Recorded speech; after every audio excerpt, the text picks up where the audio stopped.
જૂનાગઢના વંથલી ઓજત વિયર ડેમમાં નવા નીરની આવક થઈ છે। વિસાવદરમાં ભારે વરસાદથી ઓજમ વિયર ડેમ ઓવરફ્લો થયો છે અને બે કાંઠે વહી રહ્યો છે।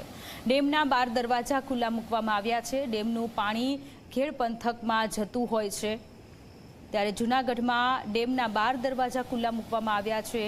ડેમ અત્યારે ઓવરફ્લો થઈ રહ્યો છે। જૂનાગઢમાં સાંબેલાધાર વરસાદ પડ્યો છે અને વિયર ડેમમાં નવા નીરની આવક થઈ છે, ત્યારે 12 જેટલા દરવાજા ખોલવામાં આવ્યા છે અને એની આજુબાજુમાં જે નીચાણવાળા ગામડાઓ છે ત્યાં પણ અત્યારે એલર્ટ આપી દેવામાં આવ્યું છે।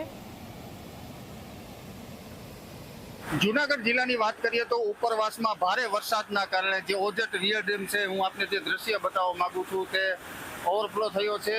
જે આ ઓજત ડેમ છે તેના 12 દરવાજા હાલ ખુલ્લા કરી દેવામાં આવ્યા છે। જો વાત કરીએ તો આ પાણીનો પ્રવાહ, અવિરત પ્રવાહ છે તે ઘેડ બાજુ જતો હોય છે। જો વાત કરવા માંગીએ તો વિસાવદરની અંદર ઉપરવાસમાં ભારે વરસાદના પગલે જે ઓજત નદીમાં પાણી આવી જતા હાલ જે ઓજત વિયર ડેમ છે તેમાં પાણી આવી જતા જે 12 દરવાજા તે હાલમાં ખોલી દેવામાં આવ્યા છે। અવિરત પ્રવાહ છે તે નદી મારફતે ઘેડમાં જતો હોય છે। અશોક બારોટ, જી મીડિયા, જૂનાગઢ।